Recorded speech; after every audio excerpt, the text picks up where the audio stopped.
దేశం ముందుకు నడవాలి, దేశం అభివృద్ధి చెందాలి అని అంటే గొప్ప పేద అన్న భేదాంతరం ఉండకుండా అందరూ కూడా ముందుకు సాగాలంటే ఉచితాలు అన్నది కంపల్సరీ. అంటే అది ఎంతవరకు, ఒక ఎక్స్టెంట్ వరకు, లేనోడి కడుపు నింపే అంత వరకు మాత్రమే ఉచితాలు ఇవ్వాలి. కానీ అంతేగాని ఇవాళ రేపు ఇప్పుడు కాంగ్రెసే కానీ లేకపోతే అంతకుముందు టీఆర్ఎస్ఏ కానీ వాళ్ళు ఏం చేశారు, కేవలం ఓట్ల కోసం అని చెప్పి నేను అది ఇస్తా, ఈయన 2000 ఇస్తా అంటే కాంగ్రెస్ వచ్చి నేను 4000 ఇస్తా, నేను 1,50,000 ఇస్తా, నీకు పెళ్ళి అయితే అని అంటే నేను నీకు తులం బంగారం ఇస్తా, నీకు కాలేజీ పోవడానికి స్కూటర్లు ఇస్తా అంటే నోటికి ఏది వస్తే అది హామీలు ఇచ్చి కేవలం ఓట్ల కోసమే తీసుకుంటున్నారు. మళ్ళీ ఇవన్నీ హామీలు ఎట్లా ఇస్తున్నారు మీరు కూడా అబ్జర్వ్ చేయండి. మన తెలంగాణ రాష్ట్రంలో గత ప్రభుత్వం కేసీఆర్ గారు అంతకు ముందు ఒక డివిజన్లనే గానీ ఒక మండలంలో గానీ ఒకటే ఒక వైన్ షాప్ ఉండేది. ఇవాళ గల్లీ గల్లీకి వైన్ షాప్, గల్లీ గల్లీకి, ఊర్లలో పోతే గల్లీ గల్లీకి బెల్ట్ షాపులు, వైన్ షాపులు. అంటే మీరు ఎంతనన్నా తాగండి అంటే ఇవాళ కుటుంబంలో ఎవరో ఒకరైతే సగటున తాగుతారు, మందు తాగుతున్నారు.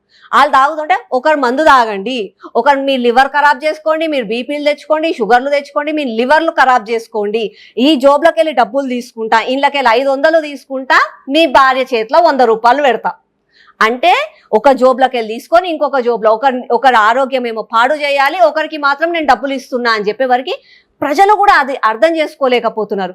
ఇప్పుడు చూడండి, అంతకుముందు కేసీఆర్ గారు 2000 రూపాయల పెన్షన్ ఇస్తా అంటే రేవంత్ రెడ్డి వచ్చి 4000 ఇస్తా అన్నాడు.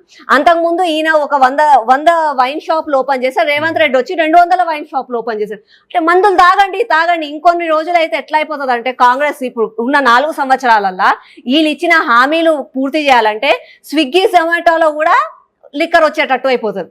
మందు కావాలంటే స్విగ్గీ జొమాటోలో పెట్టుకోండి అని అంటారు. ఇంకొన్ని రోజులు అయినాక ఇట్లానే ఉచితాలు ఇచ్చుకుంటూ పోయారనుకో ఇక గౌరవ పెట్టి మనుషులకు తాగిపించినా తాగిపిస్తారు.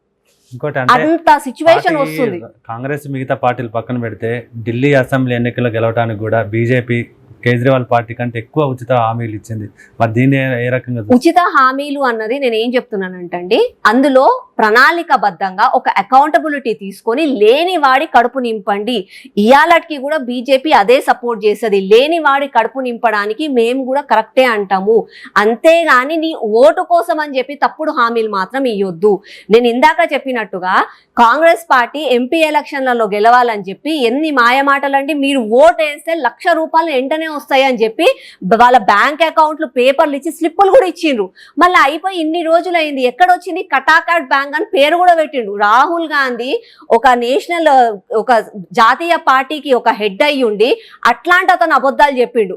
రేవంత్ రెడ్డి ముఖ్యమంత్రి అలాపై గుడి మీద దేవుళ్ళ మీద ఒట్టులేసి మరీ అబద్ధాలు చెప్పిండు అని అంటే అట్లా చేయకండి. ప్రజల కడుపు నింపండి, ప్రతి ఒక్కరు స్వాగతిస్తారు. నేను ఖర్చు పెట్టే రూపాయి తీసుకుపోయి ఇంకొక ప్రజలకి వాళ్ళ కడుపు నింపుతున్నారంటే ప్రతి ఒక్కరు స్వాగతిస్తారు. అంతేగాని మీరు వాళ్ళ దగ్గరకు పోయి తప్పుడు హామీలు ఇచ్చి ఓట్లు తీసుకోకండి. ఉచితాలు ఎక్కడి వరకు ఉండాలండి? కేవలం విద్య వైద్యం వరకే ఉండాలి.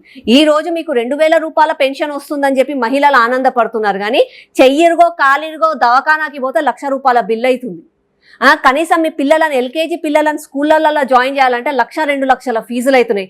2000 ఇస్తున్నారని ఆలోచిస్తున్నారు, 2000 కోసం ఆనందపడుతున్నారు, 1,00,000 రూపాయలు వెనకకెళ్ళిపోతున్నాయి, కానీ అవి మాత్రం ఆలోచించట్లేదు. ప్రతి ఒక్కరిలో కూడా చేంజెస్ రావాలి. దాంతో పాటుగా రాజకీయ పార్టీలు ఆలోచించాలి, ప్రజలు కూడా ఆలోచించి ప్రజలందరూ కూడా మొత్తం కూడా కలిసి కట్టుగా సమాజం కోసం ఆలోచిస్తే ఈ మార్పులు తొందరగా వస్తాయి. అంటే ఉచితాలు వద్దని చెప్పే బీజేపీ కానీ పెట్టుబడిదారులకి అంబానీ అదానీ ఇలాంటి వాళ్ళకి లక్షల కోట్ల రూపాయలు మా బాకీలన్నీ కూడా మాఫీ చేస్తుంది అనేది బాగా అంటే అన్ని వర్గాల నుంచి విమర్శలు ఉన్నాయి. ఒకటండి, ఉచితాలు వద్దని మాత్రం బీజేపీ ఏ రోజు అనలేదు. అదొక క్లారిటీ. ఉచితాలు ఇవ్వండి, కానీ పేద ప్రజలకు అవసరం ఉన్న వాళ్ళని మాత్రమే ఇవ్వండి. మీ ఓట్ బ్యాంకుల కోసం ప్రతి ఒక్కరిని మోసం చేయకండి అన్నది బీజేపీ. ఆ క్లారిటీలో ఇప్పటికీ మేము ఉన్నాం. ఇంకొకటి, అదానీ అంబానీ అని అంటే మాట్లాడతారండి. అదే అదానీ అంబానీ దగ్గర పోయి చేతులు జాడ్చి మరీ లోన్లు తీసుకొస్తారు, చేతులు జాడ్చి మరీ డబ్బులు తెచ్చుకుంటారు. ఆ రోజు అదానీ అంబానీ గుర్తుకురారు. కేవలం మా మోదీ పక్కన కూర్చుంటే మాత్రం అదానీ అంబానీని తిడతారు. అదే రేవంత్ రెడ్డి రాహుల్ గాంధీ పక్కన కూర్చుంటే మాత్రం అవను. అండ్ ఇంకొకటి అండి, అదానీ అంబానీ ఏమన్నా మేము గత ఎప్పుడంటే 3 నుంచే ఇప్పుడు 3వసారి మోదీ గారు ప్రధానమంత్రి. ఇంతకుముందు అదానీ అంబానీ వాళ్ళు లేరా? టాటాలు బిర్లాలు లేరా దేశంలో? మళ్ళీ అప్పుడు ఎవరు ఉన్నారు? ఇందిరాగాంధీయా, రాహుల్ గాంధీయా, లేకపోతే జవహర్లాల్ నెహ్రూ ఎవరున్నారు? మళ్ళీ అప్పుడు ఎవరికి దోస్తానా చేశారు వాళ్ళు? ఇయాలనే Adani Ambani all of a sudden పుట్టుకొచ్చేసి వాళ్ళకి కోట్ల ఆస్తులు వచ్చాయా? కాదు కదా. వాళ్ళు ఆ రోజుల నుంచి ఎన్నో సంవత్సరాల నుంచి దేశంలో ఉన్నారు. ఇవాళ కేవలం విమర్శించాలని మాత్రమే మాట్లాడుతున్నారు. రాహుల్ గాంధీ గారిని నేను ఒకటే మాట్లాడుతున్నా, చాలా మంది ఏమన్నారంటే రాహుల్ గాంధీ భారత్ జోడో యాత్ర చేసిన తర్వాత చాలా మార్పులు వచ్చాయి కాంగ్రెస్ పార్టీలో, ఆయనలో కూడా మార్పులు వచ్చాయని అన్నారు. కానీ నేను మాత్రం ఒకటే అబ్జర్వ్ చేశాను, ఆయనలో మార్పు వచ్చింది ఏంది? తెల్ల కుర్తా తీసేసి తెల్ల టీషర్ట్ వేసుకున్నాడు. కుర్తా టు టీషర్ట్ మార్పు మాత్రమే వచ్చింది, కానీ తెలివి మాత్రం మార్పు రాలేదు.